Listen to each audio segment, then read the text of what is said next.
Thanks everyone for tuning in. Today we're sitting down with husband and wife team, founders of Squirrels Bootcamp, Johan and Bree Schumann.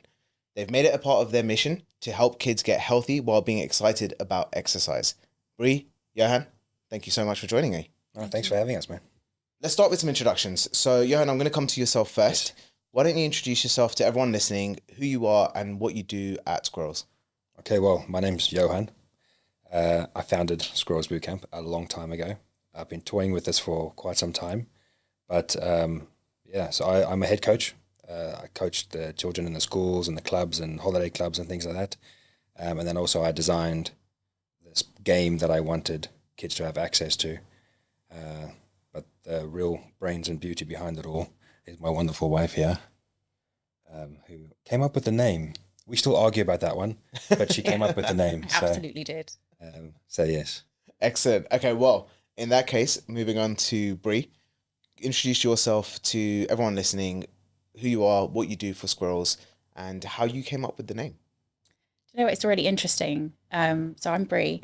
I don't have a background in this stuff growing up at all. Like I was not raised in like an athletic family, and health wasn't something that was really a big priority or a concern. And it was only through meeting Johan and seeing the work that he did with children that actually inspired me to become more healthy and to kind of join him in this mission to bring more health and like improved mental health to kids. And like especially through having our own as well and seeing how they've thrived under his kind of leadership in this area has been amazing. So I do a lot of the back end stuff, the genius stuff that actually, keeps it ticking over and going. But yeah, we're very much a hands-on team. Excellent. Well, we're going to get into all of that a lot more. But to get things started, for someone listening to this for the first time and interested just by the name Squirrels Bootcamp, for those people, how would you describe what Squirrels Bootcamp actually is? I think it's easier if I say what it's not. And I've been asked this a few times in service stations or hotels when I'm wearing this cap. Do I train squirrels? By the third time, I just said yes. I'm a squirrel trainer. That's what I do for a living. I've been asked a lot, like, what is Squirrels Bootcamp?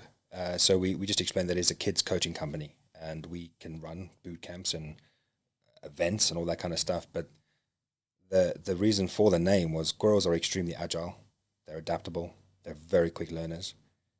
And obviously the boot camp coincides with exercise and running, things like that. So that's how the name got. That's how I think the name got combined, and I came up with it.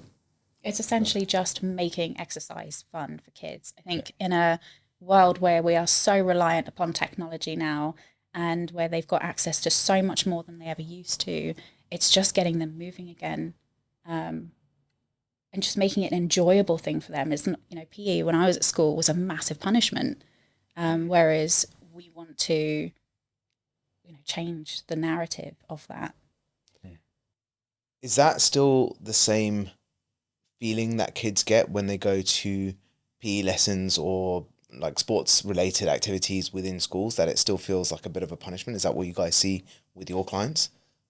I would say so, because your sport is now limited to two small PE sessions a week, and most kids just tolerate it because they have to do it. But we tested this in a school, and because we changed it but still met the curriculum, it made it fun, and we had 100% attendance. So you're just changing what the kids are supposed to be doing, but making it fun, and then making them want to come and do it. Once the kid wants to do it, the rest is easy. The rest is easy, yeah, absolutely. Okay. So let's talk a little bit more about the kids coaching side of Squirrels Bootcamp. Talk to me about what it actually entails for the child when they come to the bootcamp. What do they get access to? What do they get to enjoy? And how does that bootcamp actually run? Well, that's a good question. We try and cover everything because we do appreciate that not every child likes sports or exercise. When we run the boot camps and the holiday clubs, we don't sell it as an exercise club. We don't want that to be all the kid thinks he's coming to do, especially if they're not very sporty. So yes, we cover all the sports, and we do games and interactive stuff and team stuff, and we use the board game as a warm-up and get them all kind of engaging with one another. but we also have the colouring in zones. So because squirrels can do so many things, we also run little tutoring stuff. So we do some maths, we do some science, we do a little reading and writing, all that kind of stuff. So we mix a lot of it in, build the relationships, and then we start doing the actual sports. So we'll go on the Astro and we'll have everything split up and focus on certain movements and core stuff. And then we'll play like the coconut game, which is really just rugby skills. Then we'll play the watermelon game, which is actually just basketball. And then the egg game, which is actually just a bit of golf. And the lemon game, which is tennis. So we're just changing it, and then they love it. That's fascinating. So how did you come up with the idea of changing not just the name of the sport, but then I guess the identity association that kids have with it? How did that idea even manifest itself? I would say I've done a lot of sports coaching. So I've done stuff for like rugby tots and little cricket versions, all that kind of stuff. And what you notice is it's the parents that love that particular sport and then take their children there. But whilst I was doing it, there's a lot of kids that didn't actually care about the sport, but they quite enjoyed the movement and the games side of things. So that's where I thought, well, if I could design something that caters for all the sports and all of the movements, but isn't associated with those sports, you're going to engage a lot more kids, especially the ones that don't want to do rugby, they don't want to do football, they don't want to do cricket, but they do want to play the games. So you just change their names. That is such a massive idea to essentially try and unify all sports under the idea of movement and making it accessible to kids. How did that idea start materializing into something tangible? Like, talk me through that process. It was a long process. I want to know all of it. All right, so just so give people a time scale here, this is 10 years in the making. So we've been doing this for 10 years. A lot of trial and error, trying the different games. There's lots that we actually came up with and then scrapped it because it didn't work the way we wanted it to. So it's very easy for me to say, yeah, we did the coconut game. But it's how does it actually work and how can that coconut game transfer into the lemon game and then transfer into the basketball game all in one big session so that a kid could potentially do 3 sports in one session and have no idea they've just done it. But when they get older, they start realizing, oh, I've done that before. Oh, it's basketball. Oh, brilliant. But they know it, so then they're confident. So you're also building the confidence as well as giving them the skills. So talk me through that. So for example, the lemon game. Yes. Okay. Talk me through what a kid would actually do if they were taking part in the lemon game, and what does that actually do for them from that confidence side of things? Okay, so the lemon game was born from me trying to, if you coach a big group of kids, let's call it year 3s or year 4s, they can be quite loud, energetic, they don't always listen, and I don't want to be the kind of coach that stands there with the whistle and instructs them, line up, do this, listen. Why not? Because it's very, for me, that's not the fun bit. You're now structuring it into more of a regimental thing as opposed to letting these kids carry on being a bit noisy and a bit messy, but whilst doing a game and using that game to then get them to tire out a bit and then they can come and listen for the next part of it. So the lemon game itself was big bucket full of 200 tennis balls. Okay. And let's say I had a class of 20 children, 25 children, I threw the bucket out, emptied all the lemons, all the tennis balls, and they had to catch them all. They had to go fetch them all and bring them back into the bucket. And they had a time limit. Now, I would say to them that the school down the road, which is their rivalry, they did it in 35 seconds. You've got to beat that. Now, I made that time up because I don't actually know how fast the other kids were. So now you've got these kids scrambling, working as teams and helping each other to get all those lemons back into the bucket as quick as they possibly could. So there's still a little bit of noisiness, but now they're concentrating on a little game I've just made up for them, and then they get all the balls back in there. And then what we started doing was, right, once you can do that, then we'll start introducing a bit more of a structure. So we started putting lines out. You can't come too close to the bucket. You've got to drop them in from 2 meters out and so on. So that game expands within itself. And then when you turn up the next day, they start asking, we're going to play the lemon game? Interesting. I want to play the lemon game. It's a good game. That's how it sounds. So, okay, that's the lemon game. The coconut game. What is the coconut game? How does that help kids? Okay, so you know the exercise steps that you get at most gyms, and then you've got those plastic squares so you can make them higher. If you turn that the other way around, it's a little boat. Okay. Right? So you can make like a big square and you put the 3 boats in a corner and all the coconuts here. And you make each one a color. Let's call it red, blue, and yellow. And then you say to the kids, right, the coconuts have to make all the way to the yellow boat. So they'll pick up a coconut and they have to hold a coconut in 2 hands for safety. But actually what you're doing is you're running with the rugby ball in 2 hands. And they have to run in that direction. Then you say to them, sorry, I got the color wrong. It's not the yellow boat, it's the blue boat. But you have to hurry up because the yellow boat's sinking. So all the kids go to the yellow boat, grab the coconut, take them over to the blue boat. And they'll put it into the blue boat. So you've created a game that has no structure to rugby. But then they're holding the coconut like a rugby ball. They're running in one direction. Then they have to work into another direction, which is the evasion. It's the running and all that kind of stuff. So there's a couple of skills there. That's just a version of that coconut game. It gets bigger when you start adding cones, and then they have to start zigzagging in between the cones. That's your evasion. That's your sidestepping, and so on. This is actually genius. I know I'm sitting here listening to this, and I know you've spoken to me about Squirrels Bootcamp quite a lot, and I don't think I've ever had as much of an insight as what we're getting today myself, and it's actually making me want to play. I'm kind of excited. I'm in my head thinking about what I would do in that situation if I had to go and drop one coconut from one sinking boat to another one, and I can see how kids can start enjoying it so, I guess, intently as well. So we've got the lemon game, we've got the coconut game. You said watermelon. Yeah, so it's basketball. So we have lower down nets because obviously they're baskets because the children can't do the full size ones. And we use the smaller. So then we have different size melons. You've got the big watermelon, which is a main size basketball. You've got the smaller basketball, so the melons get a bit smaller. And then you vary it. So then they've got to get the big watermelons into a big bucket, but they've got to get the small ones into a basket. And again, very similar to the coconut one, where you just start staggering the nets out and different distances, and then they have to work in little teams. So if there was a team of 5, they'd stand next to each other, and they'd pass the watermelon, and then they'd drop it in the bucket. And they'd get as many as they can in 30 seconds. They stand in line. Then we start saying, right, you each need to grab a watermelon, and now you have to make your way across the court, but you can't touch the blue spots, or you can't touch the yellow spots, or you can't touch the red spots. So then they have to start avoiding those things, which again, if you're playing basketball and you're on a court, you're avoiding players, you're trying to create the space or go into the space. And that's all I've done with on the Astro and the space provided. So they're learning all these little skills, but no word of basketball was ever used. Interesting. Okay, so what other games do you have within the boot camp? So you've got the lemon game, the coconut game, the watermelon game. What else is there? Oh, there's a lot of games. Now you're asking. I've actually made like my own folder. You've got the egg game, which is golf. So we use the golf clubs for young children, but they're big plastic ones, but they've got a big head, solid plastic, so they're good quality clubs. And then we play the egg game.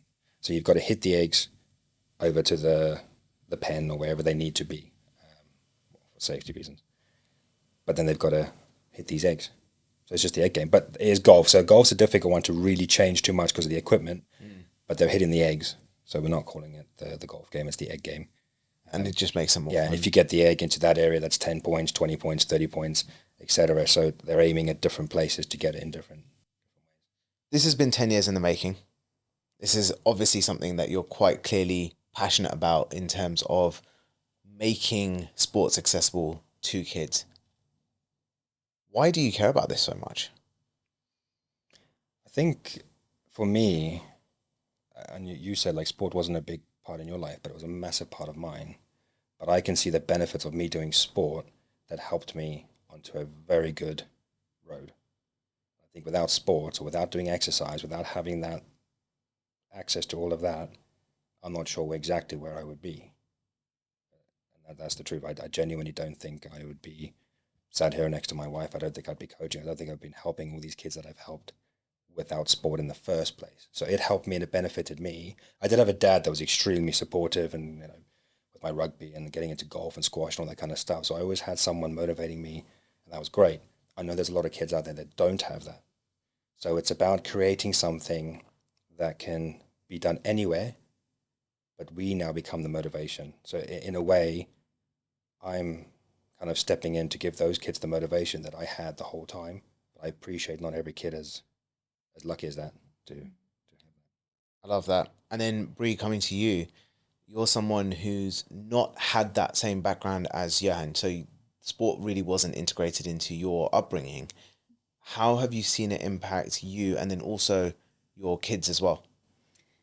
Well, I really fell into sports and coaching. I witnessed Johan delivering it, and I always thought it was amazing. But it was only after I had my son that I really got into sport in a big way, because it was very much the narrative. You know, you've had a baby, you've got to lose all of the baby weight, and so I really did take it seriously with the help of Johan, and ended up loving it. And I felt better mentally than I had done my entire life, and I couldn't believe that I hadn't been taught this stuff sooner. I think, you know, now that there is social media and now that sort of younger kids are privy to this kind of information elsewhere than the family home, we need to be using that and leveraging that and making sure that, you know, younger kids than what I was at the age of 20, whatever it was, when I had Michael, you know, they get this information sooner and they start taking care of themselves, not just physically, but mentally. You know, it's been a massive, massive help to me in the kind of the mental issues that I faced growing up. Just, yeah. Would you mind sharing some of those circumstances that you went through that were impacting your mental health? I mean, I've always been quite prone to anxiety and depression anyway, sort of from the get-go. And I didn't realize how beneficial movement was to moving that through the body and you know, dispelling it and getting rid of it. Well, not just not getting rid of it, but really sort of helping to combat against that. Um, yeah, there's been many times in my life that I look back and think, you know, if I'd just known this stuff, I would have had an easier time of things, for sure. Interesting. So, do you find yourself, do you ever go back into that state of maybe experiencing a lot of anxiety in your current adult life? And have you found that getting yourself back to movement has helped you snap out of it? Like, how does that work in terms of using movement to help you overcome the negative emotions around anxiety? I would say that there are different seasons that I've been through with this kind of stuff. So there have been seasons like after I had Michael, I really went hard with, you know, training, using weights, all of the rest of that. And that was what I needed in that season. And it really gave me a sense of confidence and self-empowerment that I'd never had before. I'd never sort of had that kind of discipline before. And then I would say that in this season of life, you know, I've just been through a lot of unpacking of some trauma and dealing with some personal stuff from my childhood. And the movement that I've needed has been less structured. So, you know, it is things like breath work, it's things like stretching, it's things like walking even.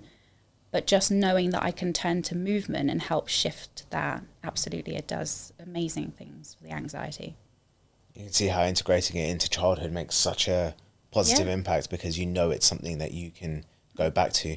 So, yeah. Well, I'm going to add on that if that's right. Go for So, it. I mean, we've had these conversations where the stuff we're designing, so the game we designed, but we also designed, well, you did most of it. There was a book we designed that we thought would be amazing for primary school students.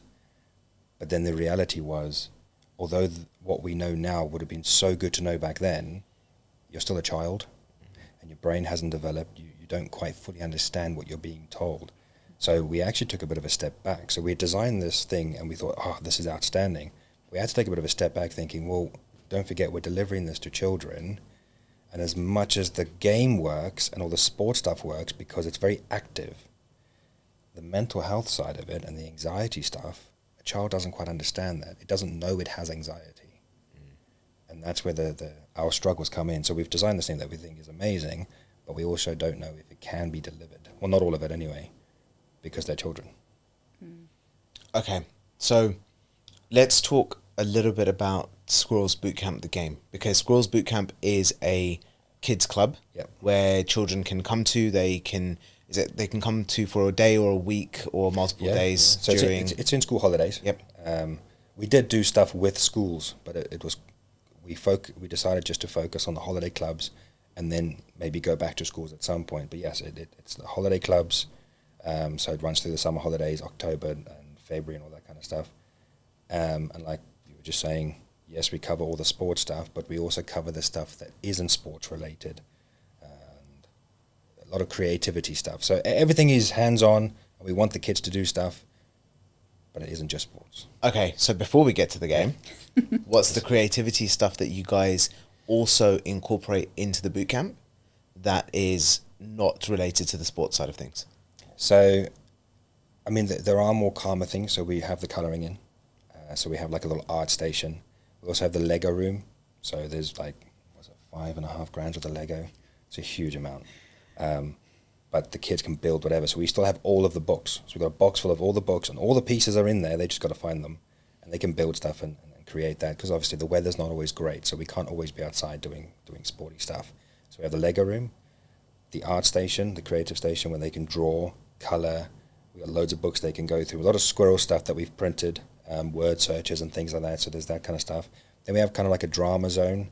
So we'll have a teacher running that, where the kids can just express themselves, and if they come dressed up as animals, they can run around and do that. So there's a big space for them to do that. We record it, and then at the end they have to do a performance to all the other students if they want to do that as well. But a lot of it is we're trying to get them to work together.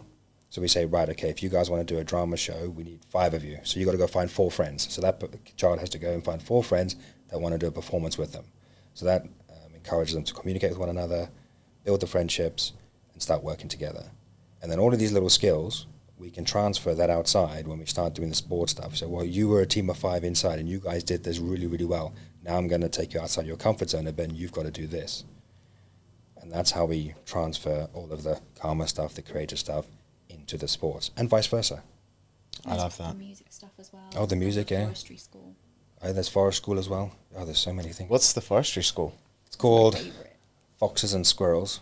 Of course. So, yeah. So we have a forest school on our land. I worked solid for, I think, almost 6 weeks, just digging it out, just getting rid of all the dead trees, the dead wood, all the shrubberies off the floor.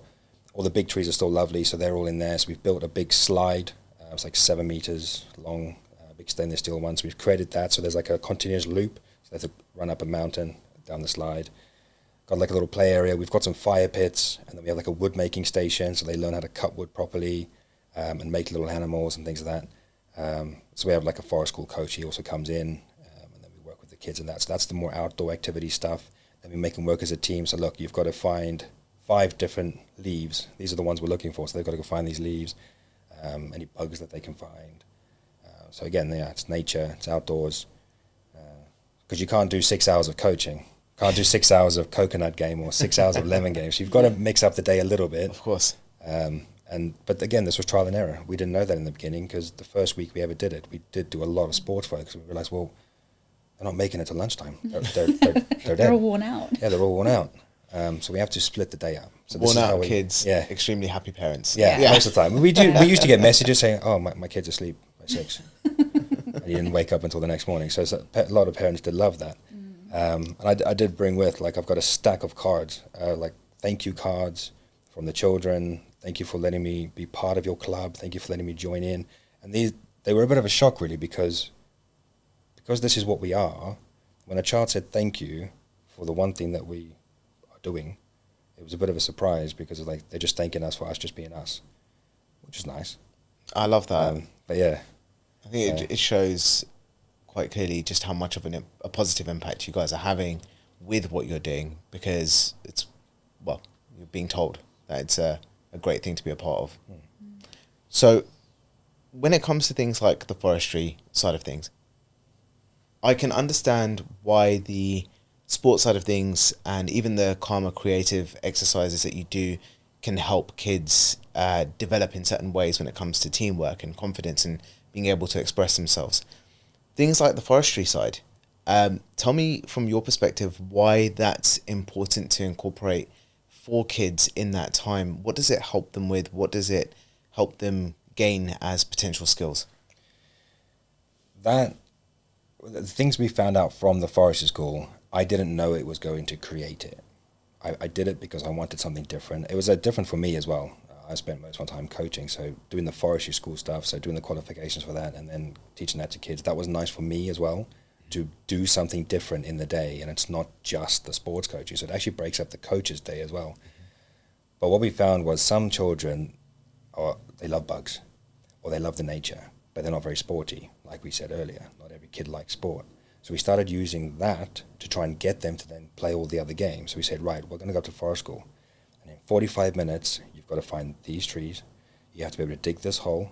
Then you have to put the tie around it. Then we have to see if we can locate these 5 bugs and see where they live. And then once we've done that, then we've got to go play the coconut game. And you've got to come do that with me. Can we do that? And then you make a deal with the child and they go, yeah, okay. So we do that, 45 minutes in the forest school, him and a couple of buddies, and they're all looking for their things. And we say, right, time's up, guys. Let's go play coconuts. And then they'll all come to the asterisk because it was part of the deal. Interesting. So I also think that the forestry school is a really amazing way of building confidence in a way that they're not used to doing. So, like you say, the wood skills and learning how to do things like that, which is very physical. It's very kind of primal in a way, you know, being connected with the natural world and working on these skills that they wouldn't normally be able to access in a classroom, you know, or without a school that has this specific kind of facility. You know, it challenges them to think in different ways, to view things with a different perspective, and to surprise themselves with a new skill, or, you know, the interest in something that, you know, isn't on a screen. I love that. Yeah. And I think there's also so much to be said about being back in nature, being away from screens and spending time on laptops, iPads, computers, etc., and just being, like you said, a bit more primal and understanding the difference of what it's like to know the difference between one tree and another. And there's a lot of health benefits to being outdoors and in Absolutely. nature as well, right? You've got the whole grounding movement and things like that as well, which can positively impact not just kids, but everyone. But if it's something that they're used to as children, it becomes more normal to do when they grow up as well, right? Yep. Okay, so the thing that makes Squirrels Bootcamp unique is, first of all those things that we've spoken about, but you have gone and created a game specifically called Squirrels Bootcamp to help kids get more into exercise, especially if it's away from things like sports and everything else. Let's talk about the game. Let's talk about the brains behind the game.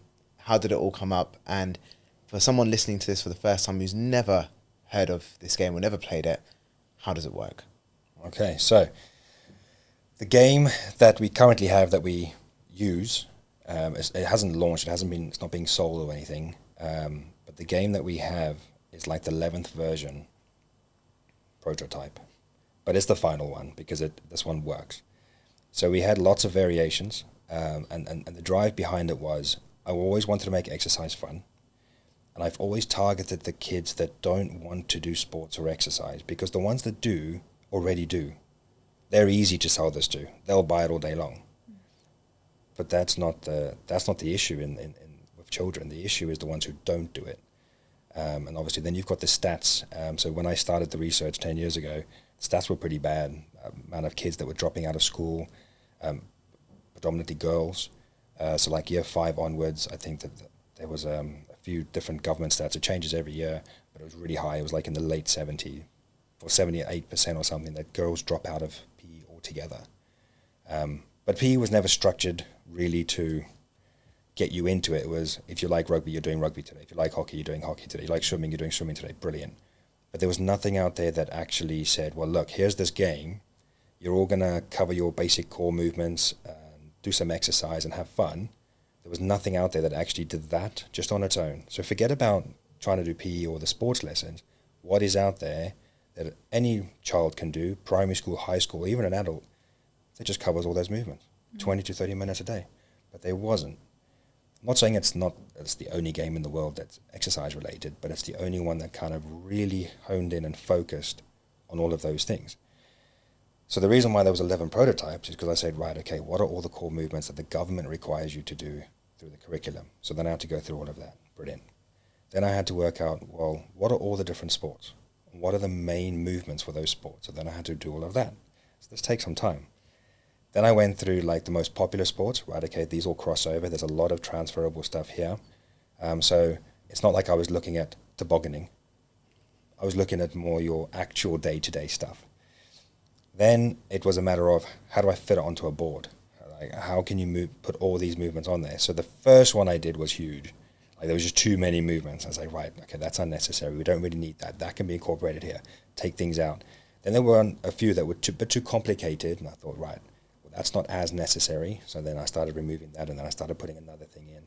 And then eventually it got to the point where I was like, right, let's go try this one. So I took that, and there was a school I was coaching in South Bristol, and I just explained to the head teacher, look, I'm going to use your kids as a guinea pig for a term. Is that okay? And they were like, yeah, it's fine as long as it's ticking all these boxes for the curriculum. I said, oh, the curriculum, absolutely. So then I took the curriculum, and I played the board game, and I started ticking every time I did something. And it ticked 70% of it. One board game. Wow. Yeah. Because the only thing you can't do is kicking and catching. That's not part of the board game.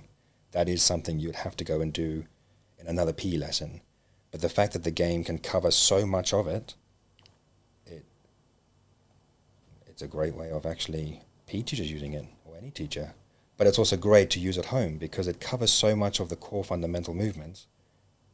I see no reason why every child in the world shouldn't have one.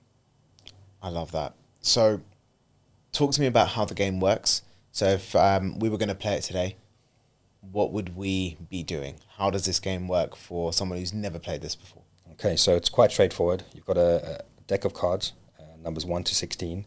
Now, depending on your age is whether you have all 16 or not. So if you're a young child, like I think ages 5 to 8, maybe have numbers 1 to 10 or 1 to 8. Okay. So you take some of the numbers out.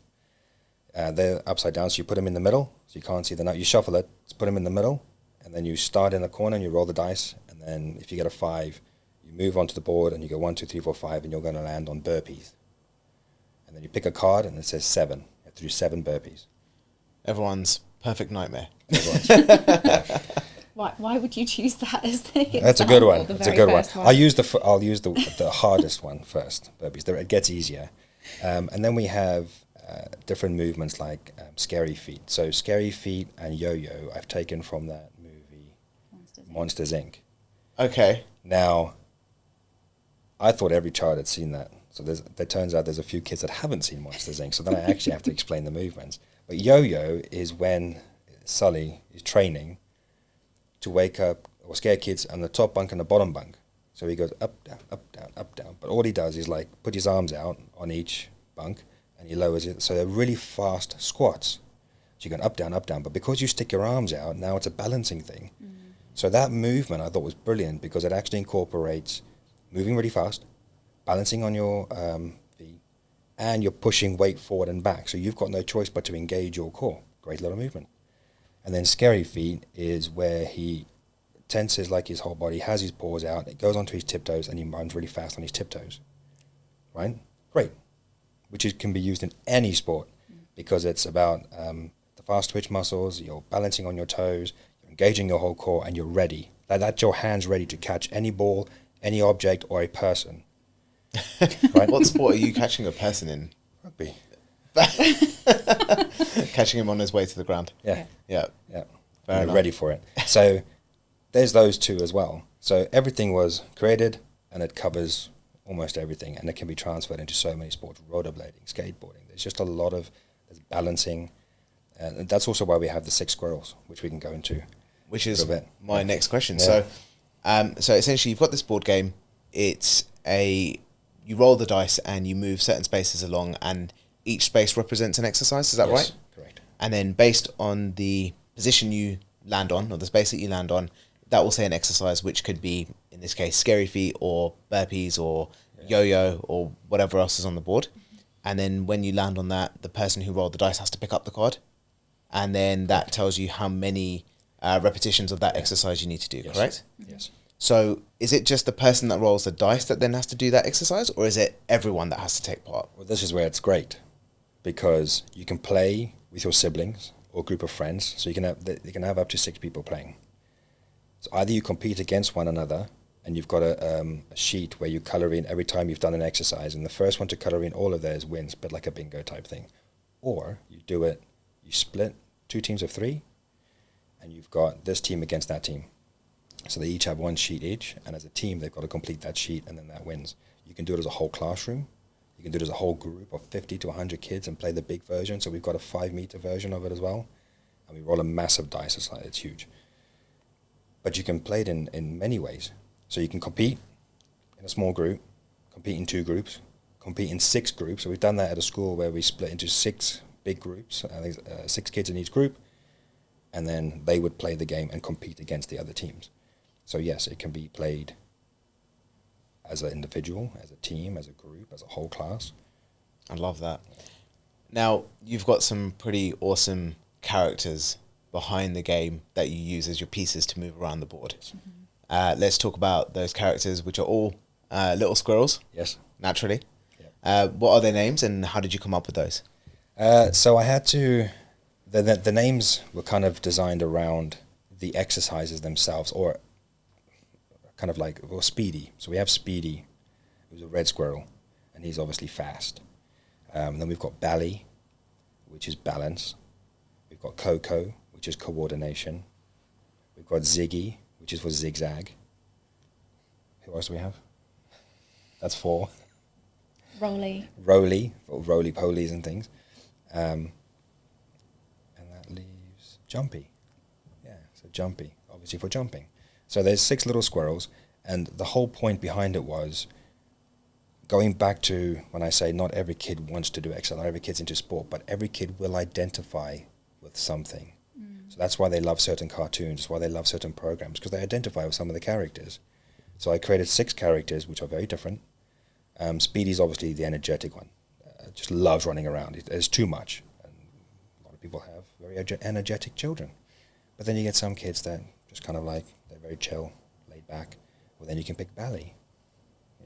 She likes to balance, but she also likes to chill, and so on. So each squirrel does have their own personality behind it, and the aim is for every child to be able to identify with one of the squirrels.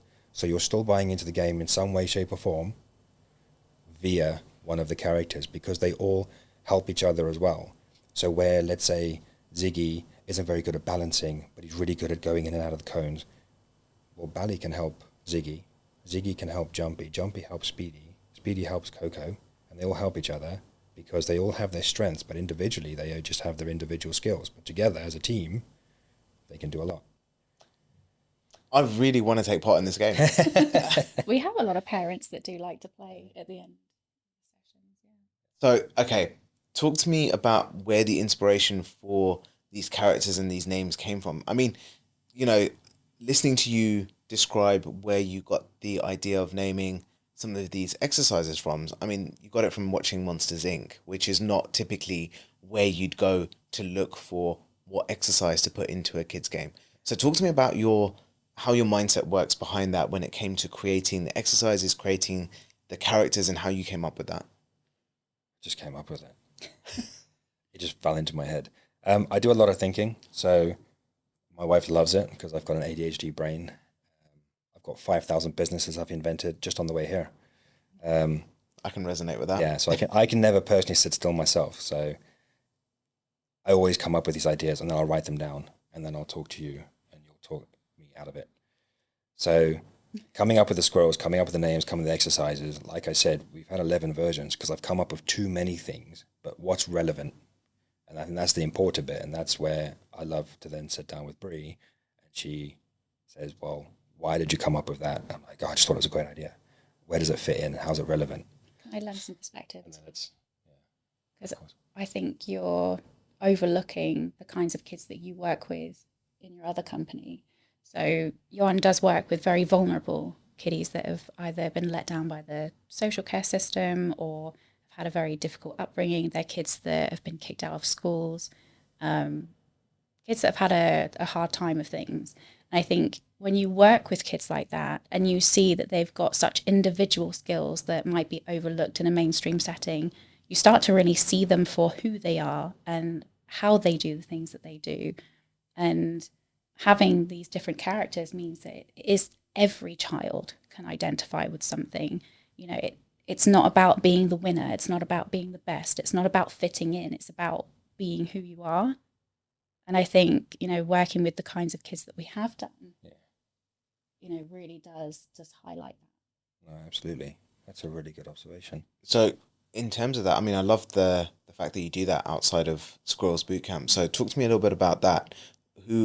How did you start working with kids who have been in a vulnerable position, and what else have you integrated from them that you've brought into the world for mainstream kids, where you're trying to kind of give a more energetic and exercise based approach to life?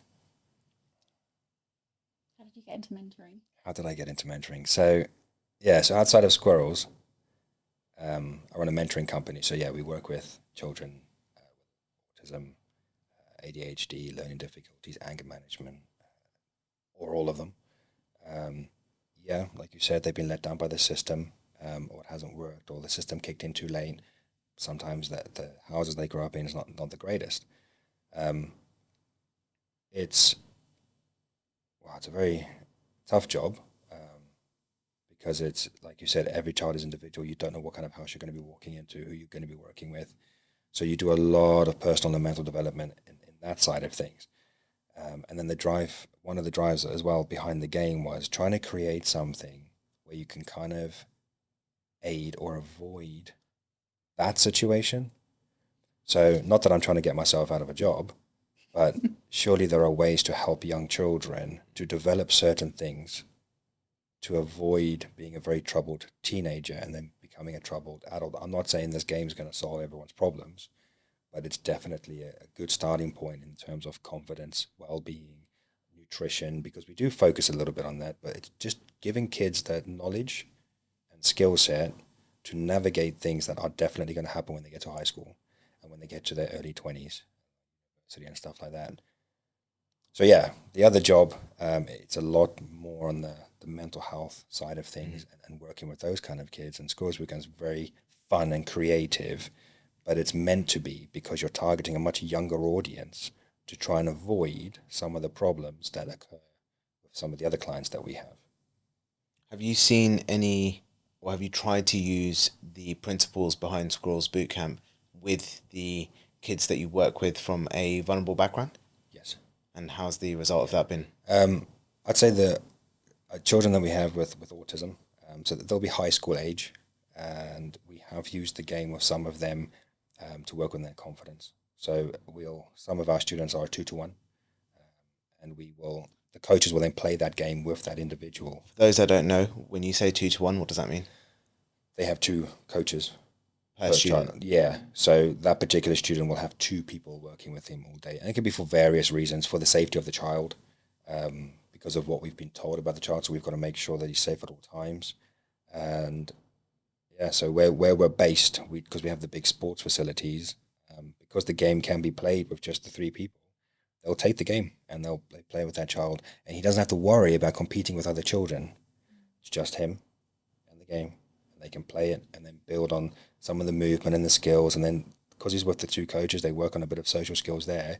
And let's say we give it a month or a term, and we say, oh, this kid's been playing the game as well, and he'd love to be able to play with you. Would you like to do that? So you start integrating, and then they go, oh yeah, okay, that'll be quite nice.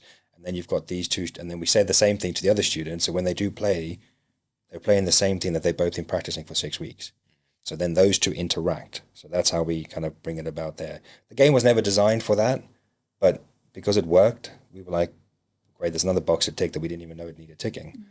And then there's also another version that I designed that it's a bit more for the less abled children, for whatever reasons, because children can be born without certain limbs and things like that. So I thought, well, the game currently only caters for children that can do all of these movements, but what about the ones that can't? So I've designed another variation of it that helps on certain body parts, movements, balancing, and that kind of stuff, so it incorporates whatever disability they may have. That one's still being designed, but it's there because, again, we're trying to help so many different people, and this is where it goes back to what I was saying. I can't stop thinking of ways that it will literally help every child in this world. It's in 5 languages as well, so far.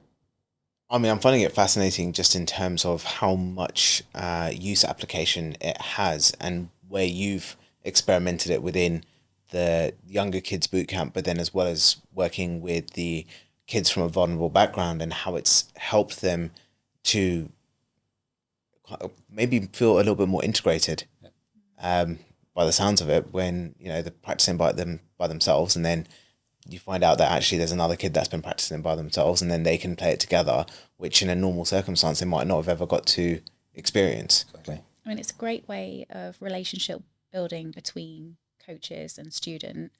And then it is a confidence building thing. Even though it's a game, it's still like a sense of achievement when they complete something. And so then that gives them the confidence to approach other, maybe more academic challenges that they wouldn't have been willing to look at previously, and to have the social interaction that they wouldn't have considered before. So, yeah, it has been so beneficial. Now that you've said that, I have remembered we've used it in a situation where we had a child who has never done PE ever because he wasn't in school for very long. So when we introduced the game so that he could play the games like that, he played before the other coaches, and he's quite all right playing with other children. So we didn't need to build that confidence for him.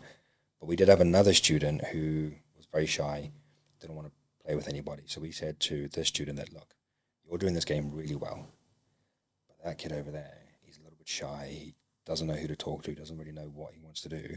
Now that you know how to play this game, we want you to be like a mini coach. You need to go over there, speak to him, and say to him, look, there's a game I'd love to play with you. Do you want to come give it a go?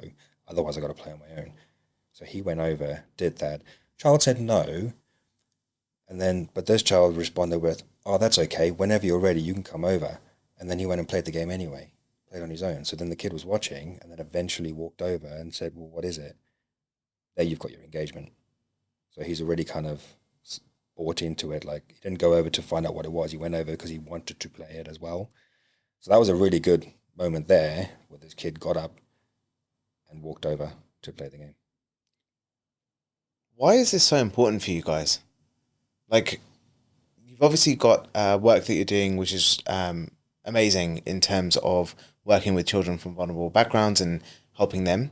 Why is making Squirrels Bootcamp more widely known important for you? So I think every child deserves it. I think every child needs to be a child. And this game helps you be a child, but also movement, exercise, nutrition, well-being. I think every child should have a childhood. It's just part of it. Bree, what about you? I just, as a mother, you want the best for your children in all areas. And, some children aren't afforded that kind of presence in their lives, that I would consider for my kids, the things I want for them. They might not necessarily have that adult in their life that is going to subject them to things like this.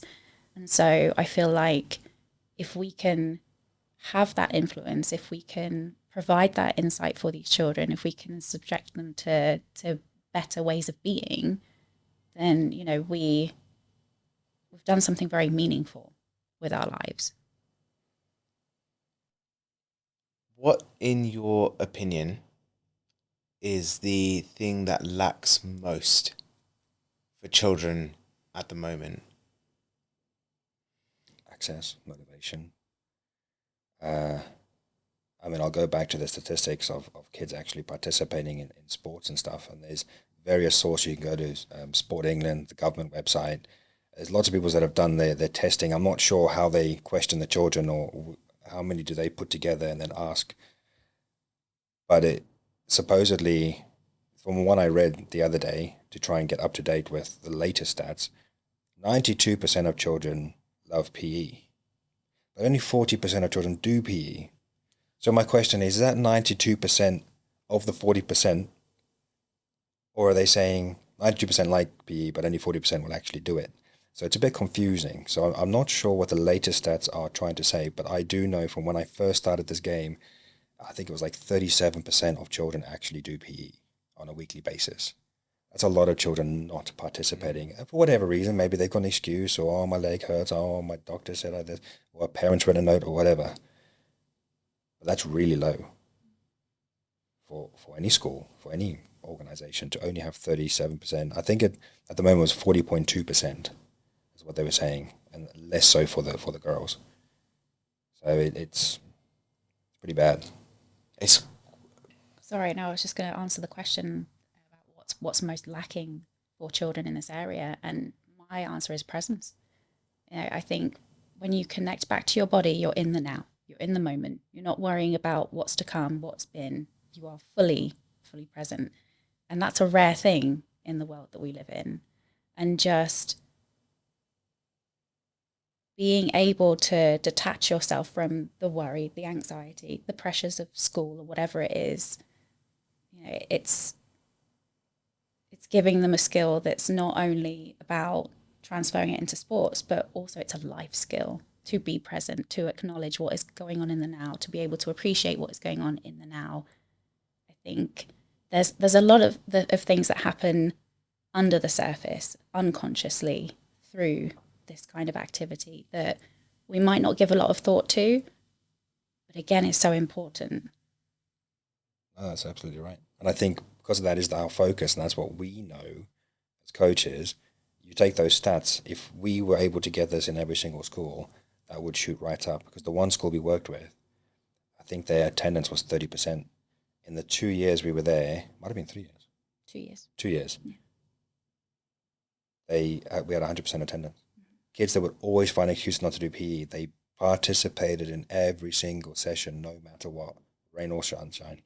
They just, the feedback from the teachers was amazing, because kids weren't running back in or being sent back in. They did it. And it was improving behaviour in the school as well. Yeah, so we had feedback from that as well, that the lessons that followed, they were really good. Teachers started having to use that as, well, look, you've got Squirrels Bootcamp tomorrow, and you haven't done this today, and the kids did it.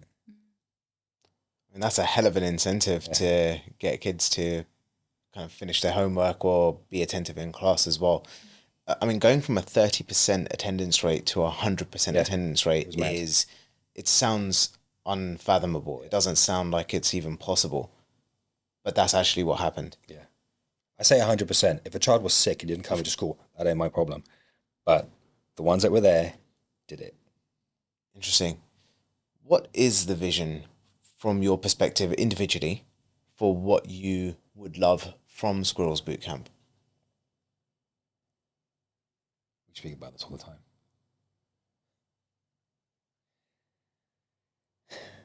I just want this game to be everywhere.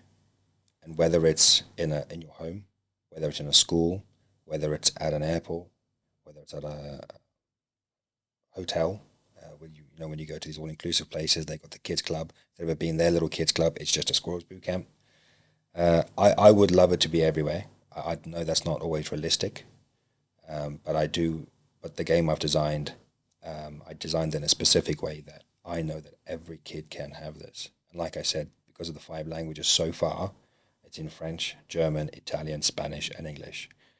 We're currently doing it in Danish, working on a couple of other languages, which means it's not just limited to English-speaking languages. It can be elsewhere. And a friend of mine who lives in France uses the English version and the French version to teach the kids a language.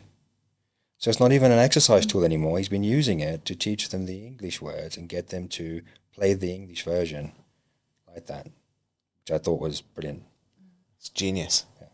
Amazing. Bree, what about you?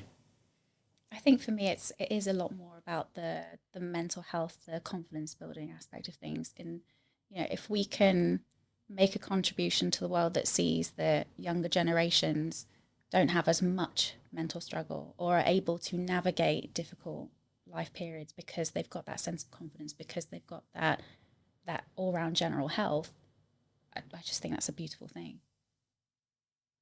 I love that. Guys, I want to finish off on something. I always like to finish off on something positive.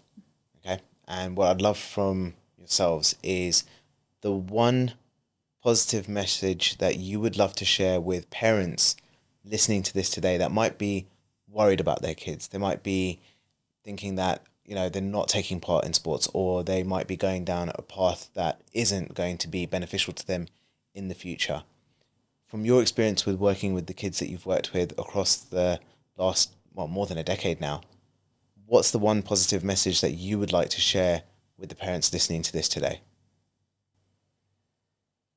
I would say time. Spend time with your kids. It's the most valuable thing. It's all they want. It's all every kid wants. Time and love. Buy the game. I think it is a way to increase more bonding in the home, and it is a way to kind of bring families back together. So particularly if you're looking at your child going down a path that you don't want for them, it's less about, don't do this and don't do that, and do what I say. And it's more about inviting them in a way that feels fun, in a way that feels good, that doesn't feel like they're being told off or warned or, being held to an ultimatum. It's approaching that in a really positive, loving, fun, supportive way. Amazing. Guys, thank you so much for today. Thank you. Thanks for having us, man.